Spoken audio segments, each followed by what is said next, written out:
So for everyone that's asking, next week is kicking off my Titans return coverage. I got a whole bunch of stuff to talk about, from Titan Masters all the way to Voyagers. It's going to be a busy week, and I'm not even going to be here for part of it. But until then, we have other business to attend to, namely something else that came in the same day I got my Titans return toys. And I think I'm going to talk about it first. This is Alpha Trizer from the Botcon Knights vs. Pirates theme. Or is it Pirates versus Knights? I can never keep it straight. Either way, it's one of the more boring theme sets I thought they came up with. It seems very generic, especially in Transformers, where Knights was not a concept of something they had before then. So as you can see, this is a redeco of Transformers Prime Thundertron, though more precisely, it's his Transformers Go version, and you'll see why when we get to weapon accessories. But for now, just know it is something of a very sleek, very robotic lion, and something of a scrawny one. There's a strange proportion to this thing, where its hind legs look very far back. There's very little in its actual rear body, and it kind of looks a little anorexic, but for the most part, it does get across that robotic lion look well enough.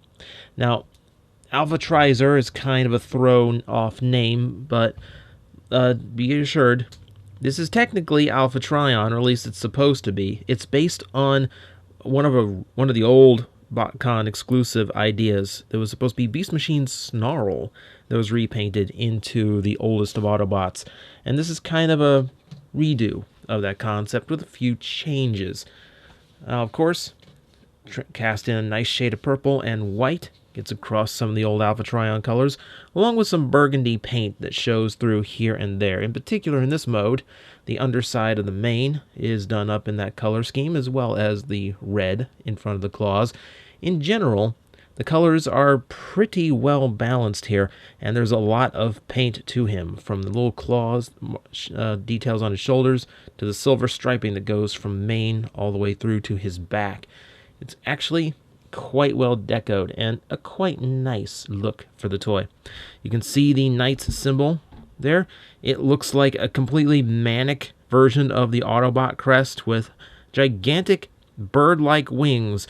I would question where the Transformers in this generation got actual bird wings, but there is actually a little bit of storyline to back this up. Because I'll let you in a little secret. This guy is not actually Alpha Trion. He is someone who knows exactly what feathered wings looks like on a Transformer. It's actually Cheetor. Don't tell anyone. I'm not even kidding about that. So yeah, this is still Thundertron, and it still has a lot of the design elements I like. It's very sharp all the way around, a lot of bladed things going off, little blades on the back. He looks very sleek and fast. Still keeping enough of that power that a lion needs in order to actually pull off his look correctly. He does have plenty of accessories as well. For instance, he does have that MechTech-esh weapon thing that Thundertron had. The light's been completely gutted, and that's good because the light was pretty much pointless. They never worked. But there's still no way of locking this stupid blade into place.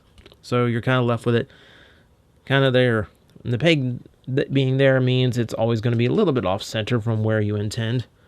Here it's the beast mode, so I guess all the blades sweep back. The claws look better up front. Nothing about the battery pack remaining looks good, unfortunately. You will also have these.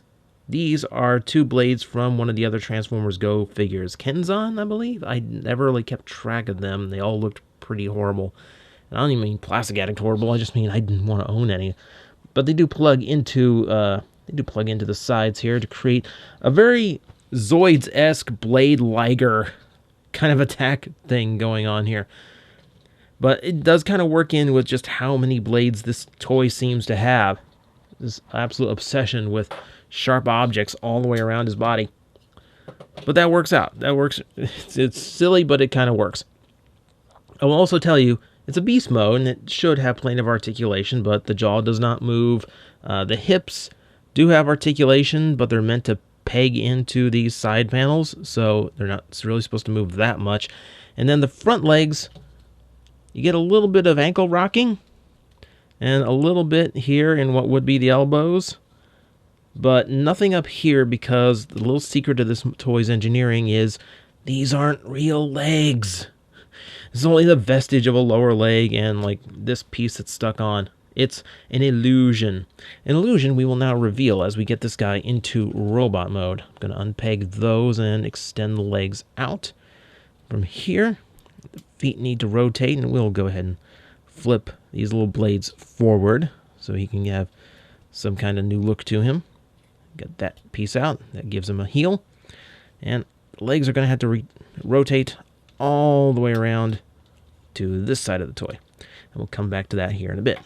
Everything else, we can unpeg everything from the lower legs. There's a peg here and a slot in there that keeps all that in place. Keep the illusion going. But with that out of the way, we can unfold the chest and the upper legs of the beast mode in order to form the robot mode arms, which I can extend out like so, and hands flip out. Come on. The hands flip out when I say they flip out. There we go. Rotate those into position, just like so. With that out of the way, we're going to move on to the back here, where this piece can come unhinged and loosen up a little bit. The tail can do whatever it wants. It's on a hinge, so you can move it up and down all the way around, or just bobble it around for a while. You know, however you like to have fun. I like to sweep everything back. It's very samurai-esque. So we get this all into position. Now the head has to come down. I'm going to fold the sides of the mane forward like this. Those sections are going to open up. All of this forms down solid into that section of the toy. The hips are going to squeeze together. All of this is going to form these big shoulder pauldrons. They don't really peg in at any point here. They just kind of rest above the shoulders, and there's actually a good reason for that we'll get to here in a little bit, but for now, just get them into place. That's good enough. Is it good enough? Yeah, it's good enough. Try to make it look balanced. And with that out of the way, the head has a little notch that'll push it back to pop it into place, secure it. That's a text message. I don't know why that beeped. But with that done, I can now present to you Alpha Trizer in his full robot mode, looking rather glorious and regal, which is something of Alpha Trion's thing. Let's go straight into the head design, because this is kind of what sells it. Thundertron had kind of an older Elders type look to him in the first place, and now he kind of shares the same thing that Alpha Trion has. There's a little bit of strange deco above his head. It's a little bit Okami looking, now that I look at it in this from the viewfinder, but you can make out he's got the big beard and mustache thing going on. He's very old and sunken-eyed. He definitely looks the part of an ancient Autobot Elder, or Maximal Elder. I don't know. I'm spreading rumors and hearsay now. Otherwise, I do think this is a pretty good head mold for the job. It does kind of harken back to the Beast Machine's Snarl-esque design that they were going for originally. Maybe even fits it better. In this mode, he does have a great proportion to him. He definitely has like this very heroic stature, and very much like your very, that's just like very powerful style of action figure. Everything is proportioned correctly. The arms are about as long as I want. They're big and heavy in all the right places. Same for the legs. That said, he does have a few little strange oddities to him. For instance, one thing you're going to notice is that because this is the Thundertron mold, his ankles look fairly different from each other. That's because of the fact that he was a pirate, which is kind of weird because now he's a knight against pirates, but he still has this pirate peg leg thing going on, and this disrupts his balance horribly. While it's off, I will go ahead and say it can still be plugged into his arm, which gives you this Wolverine-esque claw weapon that he can also utilize. So he has that going for him if you want him to use it. But it messes up his balance so much, he really relies on that left foot, which is why I'm happy he's got those big blades on the back as well as the sides to kind of counterbalance everything that's going on here. So it does kind of help sustain him a little bit. Beyond that, articulation, pretty good on this guy. Now, detail-wise, we've pretty much gotten the same thing that we saw in Beast Mode. You know, the red has been moved up to the belly, and we can see a lot more paint and the burgundy on the thighs, a little bit more silver going through the legs. The burgundy in general is far more dominant here, which does increase like his appearance compared to Alpha Trion. Definitely gets the homage across. Really, really a fan of how this toy looks. And again, rather sleek appearance and keeping its power. It's got this nice balance to it that way. Now, let's see. What else can we do? Well, there's articulation. The head does have a ball joint to it. That big beard, however, is going to keep you from really getting any wide range of motion out of it. It does have ball jointed shoulders that go on forever. And this is where the shoulder pauldrons moving is perfectly acceptable because it does allow a full range of motion. And the hinge and ball joint here does allow you to position them to where you can still get a good range of posing and still get a good look out of him, no matter where you want the arms. The bicep has a rotation. The elbows bend to the 90 degree. No rotation in the wrist. Because of the hip transformation, there's no rotation in the torso. But he does have full thigh swivel as well as very good ball joints. Again, ball joints in these side skirts, so you can move them out of the way and get full range if you need it. Great knee bend. Great knee bend. Really dig that. Here's where it gets a little goofy. Ball joint on the left ankle, so it does rock and it does go back and forth, and that's all well and good. You also have these little fins on the sides and the back heel to adjust balance with.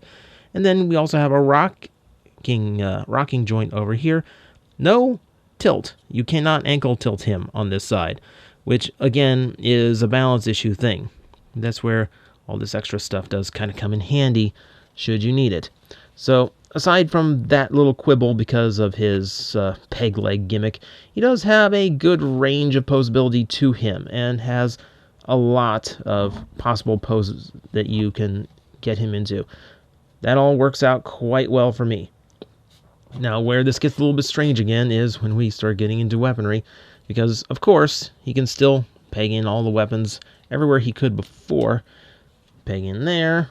We can go ahead and give him the twin swords, which I guess, no, there's no rumor here anymore. You can just search Alpha Trizer on TF Wiki. It just takes you straight to Cheetor's page.